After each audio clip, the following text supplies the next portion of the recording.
বাবা সুন্দর রে দাদা, সুন্দর সুন্দর হয়েছে, এটা সুন্দর, এটা হলো সুন্দর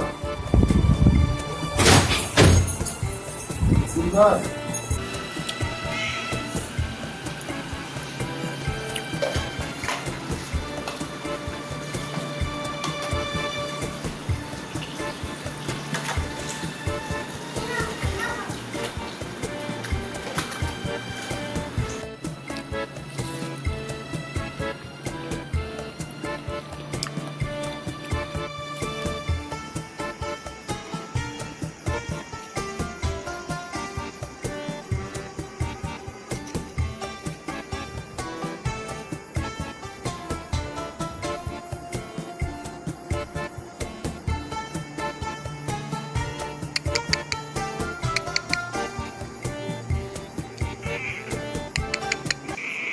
গুড ইভিনিং।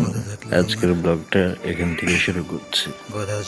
সন্ধ্যার সময় বাইরে গিয়েছিলাম, এসে দেখি আমার বিড়াল এরকম করে বাসার সামনে ঘুমিয়ে আছে। ঘুমের মধ্যে কি সুন্দর আমার কথা রেসপন্স করছে দেখুন।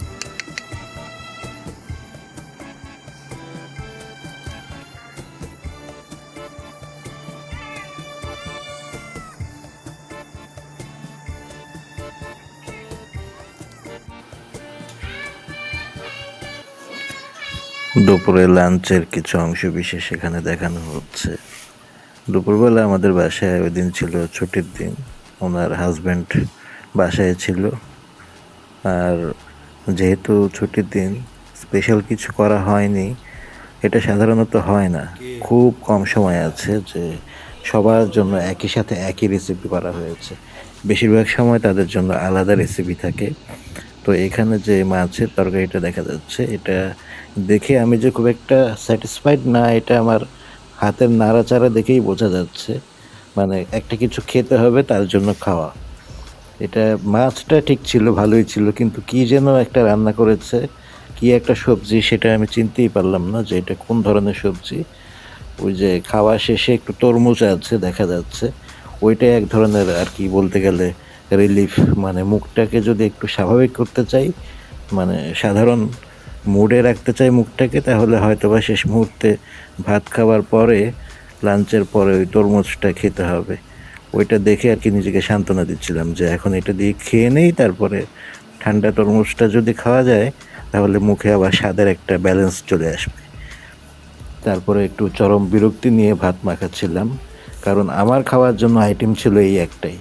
আর যেগুলো করেছে ওগুলো বেশিরভাগ জিনিস আমি খাই না, যেমন উচ্ছে ভাজি, ঢেঁড়স ভাজি, ওগুলো আমি খাই না, এমনিতেও খাই না, কখনোই খাই না। হয়তোবা যদি একটু ডাল থাকতো খাওয়ার মতো তাহলে হয়তোবা খাওয়ার পরে ডাল নিতাম, কিন্তু এই যে একটা নাম না জানা সবজি তরকারি করেছে মাছ দিয়ে, কেমন যেন একটা কালার হয়েছে, এটা আমার দেখে একদমই ভালো লাগছে না, এবং খেতে তার চাইতেও কয়েক গুণ খারাপ। তো স্পেশালি এটা আমাদের জন্যই করা হয়েছে। ওই যে দেখা যাচ্ছে আমি মাঝে মাঝে ব্রেক নিচ্ছি, এদিকে ওদিকে তাকাচ্ছি, কোথায় কী হচ্ছে দেখছি। মানে আমার খাওয়ার প্রতি কোনো মনোযোগ নাই। মন দিয়ে যে একটানা খাওয়াটা শেষ করব সেই মনোযোগটা আমার সেখানে ছিল না। আমি একবার এক এক দিকে তাকাচ্ছি, এটা দেখছি ওটা দেখছি, মানে কন্টিনিউয়াস খেয়ে খাওয়াটা শেষ করে উঠে যাব, ওই রুচিটা ওই টেস্ট আমি পাচ্ছিলাম না কোনো মতো। শুধু খাওয়াটা শেষ করলাম, কারণ আমার আইটেম ছিল একটাই। ওই কাটাগুলো দেওয়ার জন্য বিড়ালটাকে টেবিলে উঠিয়ে নিয়েছি, ও তো আগে থেকেই বসে আছে। ও লাফ দিয়ে উঠে পড়ে আমার খাওয়া শেষ হওয়া মাত্র কীভাবে যেন বুঝে টের পায় যে আমার খাওয়া এখন একেবারে টোটালি শেষ হয়ে গেছে। যখন একেবারে প্লেটে কিছু থাকে না, প্লেট ফাঁকা হয়ে যায়, ঠিক তখন দেখা যাচ্ছে আমার ভাতিজি এর বর্তমান চেহারা হচ্ছে এটা।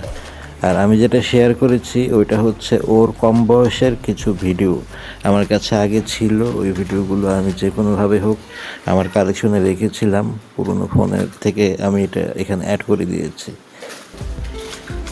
কারণ এখন তো ওর সাথে আমার কথাবার্তা মেলামেশা এক ধরনের বন্ধের মতো।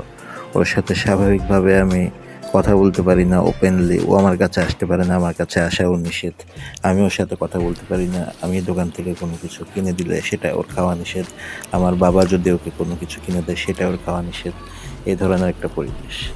তো আগে আমার সাথে ওর খুব ভালো রকম একটা ছিল, আমাকে খুব পছন্দ করে, এখনও পর্যন্ত পছন্দ করে। বাধ্য হয়ে চাপে পড়ে আমার কাছে আসতে পারে না, আমার কাছে আসাও নিষেধ। কোনো মতো শুধু নাকে মুখে খাওয়াটা শেষ করলাম, মানে হচ্ছে একটা দায় সারা খাওয়া, মানে বাঁচার জন্য খাওয়া, সারভাইভ করার জন্য, টিকে থাকার জন্য কিছু একটা খেতে হয়। পশু পাখিরা যেভাবে শিকার করে, আমাদের খাওয়াটা হচ্ছে ওই ধরনের শিকারের মতো। ওই খাওয়াটা কোনো মতো শেষ করে যে হাত ধোয়ার সময় রায়ের একটা ছোট্ট ভিডিও সামনে পড়লো, ওইটা করলাম। তারপরে এই যে এখন তরমুজটা খাচ্ছি, মানে এর আগে যা খেয়েছি যে ভাবটা মুখের মধ্যে আটকে আছে, ওইটাকে মূলত মুখ থেকে বিদায় করা হচ্ছে মূল ফোকাস। এই জন্য এখন তরমুজটা খেয়ে মুখের স্বাদ ঘোরাচ্ছি, মুখের ফ্রেশনেসটাকে ঠিক করছি, এবং পাশাপাশি যা খেয়েছি, যা গিলেছি, ওইটার যে একটা মুখের মধ্যে যে একটা অ্যারোমা আছে, একটা গন্ধ আছে, তারপরে ওইটার যে টেস্ট লেগে আছে, মূল ফোকাসটা হচ্ছে এই তরমুজটা দিয়ে সব কিছু বিদায় করা। আল্লাহর অশেষ রহমত ছিল, সেদিন তরমুজ ছিল। যদি না থাকতো তাহলে বেশি করে ফ্রিজের পানি খাওয়া লাগতো, অথবা এক কাপ চা খাওয়া লাগতো। মানে প্রতিবেলায় খাওয়ার পর একটা দুর্বিষহ স্মৃতি কাটানোর জন্য দ্বিতীয় কোনো অল্টারনেটিভ রাস্তা আমাকে খুঁজতেই হয়, তারা ছাড়া উপায় হয়। এটা হচ্ছে ওর একটা ছোটবেলার ভিডিও, যখন ও বলতে গেলে দিনে 24 ঘন্টার বলতে গেলে 16 ঘন্টাই আমার ঘরে থাকতো। মানে একা একা হেঁটে হেঁটে আমার ঘরে চলে আসতো, আমার বিছানায় থাকতো, খাওয়া দাওয়া ঘুম সব কিছুই আমার ঘরেই করতো বলতে গেলে। এমনকি রাত্রেবেলা ঘুমানোর সময় ও ওর বিছানা ছেড়ে, ঘর ছেড়ে হেঁটে হেঁটে আমার ঘরে চলে আসতো। এই ধরনের অবস্থা ছিল। এবং তখন তো আর এত কিছু বুঝতো না, এত কিছু ওকে বলে বা শাসন করে আটকে রাখা যেত না। তখন আমার কাছে চলে আসতো, এবং ওই সময়টাতেই ওর সাথে আমার বেশি সময়টা কেটেছে। এমন কিছু কিছু হালকা পাতলা কয়েকটা ভিডিও ক্লিপ আমার কাছে ছিল, এখনও কিছু কিছু আছে দু একটা, আর পুরনো ফোনে ছিল, সেগুলো এখন বর্তমানে আমার কাছে নেই।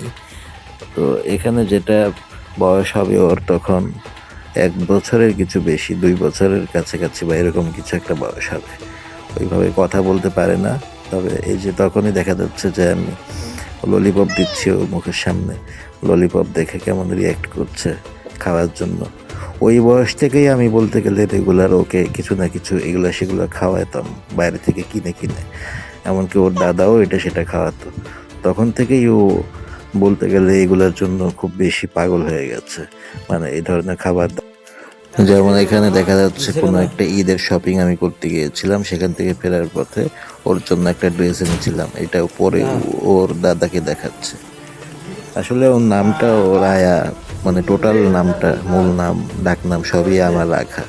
কিন্তু মানুষ এত নোংরা, এত নোংরা মানুষের মানে স্বভাব চরিত্র, যে মিথ্যাচার করার জন্য মানুষ কোনো কিছু বাদ রাখে না। ওর নামটা আমি রেখেছিলাম, সম্পূর্ণ নাম আমার রাখা, এটা সাক্ষী পর্যন্ত আছে, কিন্তু ওর বাবা মা এটাকে অস্বীকার করে। এখন বলে নামটা নাকি আমি রাখিনি। একটা বিষয় মোটামুটি 100 ভাগ নিশ্চিত, যে ওর জন্মের পর থেকে এখনো পর্যন্ত এবং ভবিষ্যতে ফিউচারে ওর কানে ওর দাদা সম্পর্কে, চাচা সম্পর্কে, এমনকি ওর মৃত দাদি যাকে ও কখনো দেখেই নাই, ওর মাও যাকে দেখে নাই, তার সম্পর্কে ভালো কোনো পজিটিভ কিছু ওর কানে পৌঁছাবে না। এটা মোটামুটি নিশ্চিতভাবেই বলা যায়, এটা আমরা জানি এবং মেনে নিয়েছি। একটা কথা আছে না, জন্ম হোক যথা তথা, কর্ম হোক ভালো। কর্ম যত ভালোই হোক না কেন, জন্ম যথা তথা হলে কিন্তু মানুষের লাইফ শেষ। এটাও তাই যেখানে সেখানে যার তার গর্ভে জন্ম নিলেও ব্যাপারটা আর কি সেরে যাচ্ছে না। জন্ম একটা ভালো জায়গাতে হতে হবে, একটা ভালো শিশুর জন্য, একটা ভালো ফিউচারের জন্য। এই জন্য একটা ভালো মাও খুব দরকারি। যেমন তো এখানে জন্মের ব্যাপারটা কেন আসছে, কারণ দোষ তো ওর না, ওর তো কোনো পাপ ছিল না, বা ও তো ইচ্ছা করে এমন ঘরে তৈরি হয়নি, ওকে এইভাবে অপাত্রে ফেলা হয়েছে। এটা ওর বাবার গাফিলতি, ওর বাবার মানে কি বলবো, এটা বাবার নোংরামি বলতে গেলে। কারণ সে ধৈর্য ধরতে পারেনি, এমন জায়গাতে এমন পরিবেশে গিয়েছে, ফ্যামিলির সবার বিরুদ্ধে, নিজের ইচ্ছাতে, মানে আমাদের কারো কোনো কথা গ্রাহ্য করেনি, নিজের মতো নিজে কাজ করেছে। করে যে নিজে খুব লাভ করে ফেলেছে বা খুব বেনিফিট করে ফেলেছে তা নয়। তো এখানে আমি মূলত টার্গেট হওয়ার পেছনে একটাই কারণ ছিল, সেটা হচ্ছে আমি এই কাজের বিরোধিতা করেছিলাম। ওই কারণেই আমি শত্রু হয়েছি, ওই কারণেই আমার সাথে এত ঝাল মেটানো হয়েছে, আমার ক্যারিয়ারটাকে নষ্ট করা হয়েছে, আমাকে আমার প্রাপ্য সম্পত্তি থেকে কিভাবে কতটুকু বাদ দেওয়া যায়, কতটুকু কাটছাট করা যায়, তার জন্য যতটুকু প্ল্যান প্রোগ্রাম যা কিছু সব কিছুই ওর বাবা মা মিলে পরবর্তীতে আমার জন্য আর কি, আমাকে শেষ করার জন্য যা যা কিছু করতে হয় করণীয় সব কিছুই তারা কোনো কিছু বাদ রাখেনি, এখনও তারা করার উপরেই আছে। তার একটা ছোট্ট অংশ হিসেবে এটাও আছে যে ওর সাথে আমার এখন মেলামেশা বন্ধ, মানে এই যে একটা ছোট বাচ্চা শিশু, ওর সাথে পর্যন্ত আমার কথাবার্তা মেলামেশা বন্ধ, ওকে আমার কাছে আসা একেবারে টোটালি নিষিদ্ধ করে দেওয়া হয়েছে, মানে আমার কাছেও ভিড়তেও পারবে না। জাস্ট এই কথাটা বলছি যে নোংরামিটা আসলে কোথা থেকে শুরু হয়েছিল। আমি অ্যাজ ইউজুয়াল একজন ফ্যামিলি মেম্বার হিসেবে, সচেতন লোক হিসেবে আমি কখনোই চাইবো না একটা বাজে মেয়ের সাথে একটা ফ্যামিলি মেম্বারের কোনো ধরনের কোনো কিছু হোক। আমি সেই অপিনিয়নটাই রেখেছিলাম শুধু। পরবর্তীতে তো ওর বাবা এই বিয়ে করবেই করবে, তাকে কোনোভাবে আটকানো গেল না। আমার মা মারা যাওয়ার 40 দিন যেতে না যেতেই সে একজনকে ধরে, আমাদের রিলেটিভদের মধ্য থেকে একজনকে নিয়ে সে একা একা এই কর্ম করে আসলো। এবং শুরুতে আমি রাজি ছিলাম না, আমি বলতে গেলে ভেঙেই দিয়েছিলাম, সব কিছু ঠিক ছিল। পরবর্তীতে আমার ফ্যামিলি রিলেটিভদের মধ্যে একজন মির্জাফরি করলো, একজন খুব অন্যভাবে ব্ল্যাকমেল করে তাকে রাজি করিয়ে ফেললো। পরবর্তীতে বিয়েটা হয়ে গেল, আমাদের আর কিছু করার থাকলো না। যেই বিয়েটা হয়ে গেল ওই মহিলা বাড়িতে এসে নানা ধরনের উল্টাপাল্টা কার্যক্রম শুরু করলো। সেটা কি ধরনের সেটা অবশ্যই আপনারা বুঝতে পারবেন, আপনাদের মাথায় অনেক কিছু আছে, আপনারা যথেষ্ট শার্প, তো আমি এসব কিছু খুলে বললাম না। পরবর্তীতে আমি এই ব্যাপারগুলো, আমি সচেতন একজন মেম্বার হিসেবে, যেহেতু বাড়িতে মা নেই, বাবার আমার মাথার অবস্থা খারাপ, আম্মু মারা যাওয়ার পরে সে মানসিকভাবে অনেকটা ভেঙে পড়েছে, বাড়িঘর একেবারেই ফাঁকা, একটা অন্যরকম পরিবেশ। এই ধরনের উদ্ভট কার্যকলাপ দেখে, অন্যরকম পরিবেশ দেখে, মানে নোংরামি দেখে আমি আমার কিছু রিলেটিভ এবং কাছের মানুষকে ব্যাপারগুলো জানাই যে এই ধরনের কাজগুলো হচ্ছে, এগুলো করছে, এই সমস্যা আছে এই মহিলার, এগুলো সেগুলো বিভিন্ন কিছু জানাই। ওইটা তখন আমার দায়িত্ব ছিল, কিন্তু আমি জানতাম না যে এই দায়িত্বটা পালন করার জন্য যে ভবিষ্যতে আমার উপর এই ধরনের টর্চার করা হবে, এইভাবে আমাকে শেষ করে দেওয়া হবে, বা এইভাবে আমাকে টার্গেট করা হবে, ট্রিগার করা হবে, এটা আমি তখন বুঝতে পারিনি। যদি বুঝতে পারতাম এক সেকেন্ডের জন্য, তাহলে হয়তো বা বলতাম না, করতাম না, ভাবতাম যে যার যার পেছনে সে বাস নিচ্ছে নিক, এটা তার ব্যাপার, যা খুশি করুক, ব্যবসা করুক, ভাড়া দিক, যা খুশি করুক, আমার দেখার বিষয় না। আমি কোনো নাক গলাতাম না হয়তো বা, কারণ আমাদের সমাজে অনেকেই অনেকের বউ দিয়ে অনেক ধরনের কুকর্ম করে বেড়াচ্ছে, ওগুলো দিয়ে আমরা কখনো কোনো মাথা ঘামাই না। কারণ তখন মাথা ঘামিয়েছিলাম, তখন নিজের পরিবার ভাবতাম এবং নিজের মানুষ ভাবতাম, ভেবেছিলাম যে ভালো একটা জায়গাতে যাক, ভালো একটা পরিবেশে যাক। অবশ্যই সেটা আমাদের পরিবেশের সাথে মানানসই, আমাদের স্ট্যাটাস, আমাদের ব্যাকগ্রাউন্ড কোনো কিছুর সঙ্গে এক বিন্দু ম্যাচ করতো না। তো তারপরও আমি চেষ্টা করেছিলাম, তখন আমার বাবাও রাজি ছিল না, আমিও রাজি ছিলাম না, আমরা কেউই রাজি ছিলাম না। সে আজীবন মানুষের কথা শুনেছে, বাইরের লোকেদের নিয়ে এই ধরনের কাজগুলো করেছে। শুধু এইবার না, মানে লাস্ট টাইম না, এর আগেও কয়েকবার যে একাধিক কাজ করেছে সে, প্রত্যেকটাই সে বাইরের মানুষের কথায় নিজের মতোই কাজ করেছিল।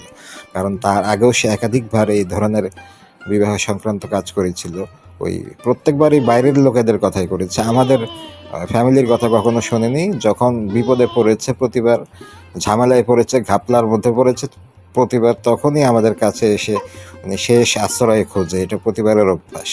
তো এখন তো আর আশ্রয় খোঁজার মতো কিছু নাই, এখন তো খারাপ ভালো যাই আছে ওটা নিয়েই চলবে, ওটা নিয়েই উনি যা খুশি তাই করবে। কারণ এখন মা বেঁচে নাই, মা থাকলে তো আবার অন্যরকম একটা অবস্থা থাকতো। এখন সব ভিলেন হয়ে গেছে আমরা আর কি, মানে আমাদেরকে এখন কোনোভাবে যদি পৃথিবী থেকে নিশ্চিহ্ন করে দেওয়া যেত, ওনার হাতে যদি ওই ধরনের কোনো সুযোগ থাকতো বা ক্ষমতা থাকতো, উনি মনে হয় ওই কাজটাই করে ফেলতেন। কারণ উনি আল্লাহর রহমতে কোনো কিছু বাদ রাখে নাই।